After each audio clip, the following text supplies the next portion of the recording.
কেমন আছো সবাই? আশা করছি তোমরা সবাই খুব ভালো আছো। আজকে যে গল্পটা আমি পড়ে শোনাবো সেইটি খুব সুন্দর একটি গল্প, আর এটার মধ্যে খুব সুন্দর একটি শিক্ষা আছে। গল্পটা কিন্তু তোমরা মন দিয়ে শুনবে, কেমন? তাহলে শুরু করি আজকের গল্প। গল্পের নাম হচ্ছে কদাকার গাছ। কোনো এক ঘন জঙ্গলে মোটা বিকৃতি রকমের এক গাছ ছিল। ওই গাছের গুড়ি এবং শাখা প্রশাখাগুলো সব ছিল কুশ্রী, কদাকার দেখতে।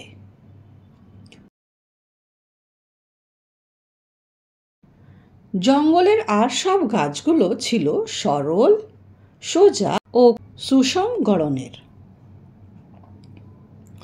কদাকার গাছ সোজা গাছগুলোকে দেখে সবসময় ভাবত,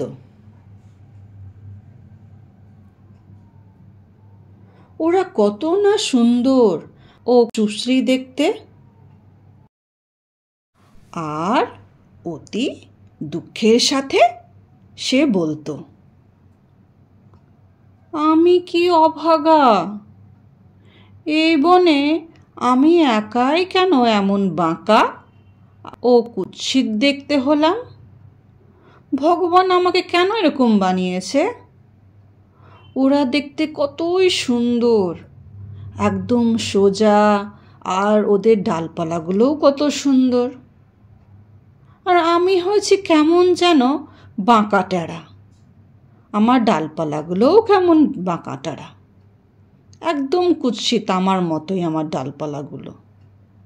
ভগবান কেন আমাকে বানিয়েছে এই ধরনের কুৎসিত দেখতে?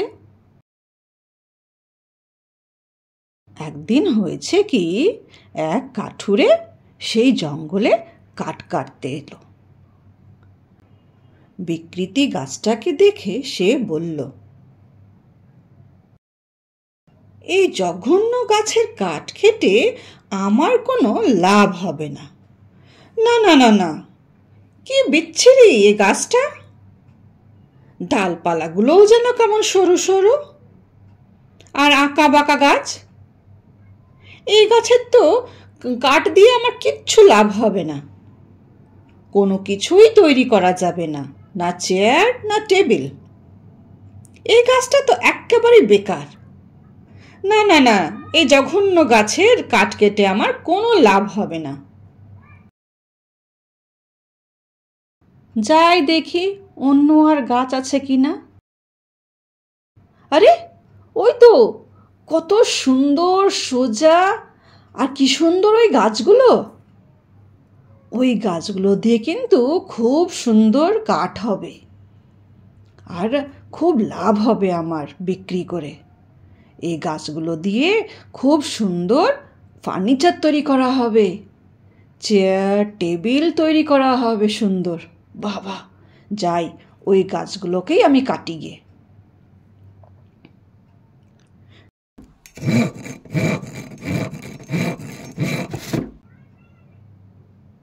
হ্যাঁ, এই গাছগুলো খুব সুন্দর, একদম মোটা, লম্বা, সরু, প্লেন, একদম কিচ্ছু নেই। এই গাছগুলো দিয়েই আমার খুব ভালো ফার্নিচার তৈরি হবে, আর খুব মোটা টাকা আমি লাভ করতে পারবো।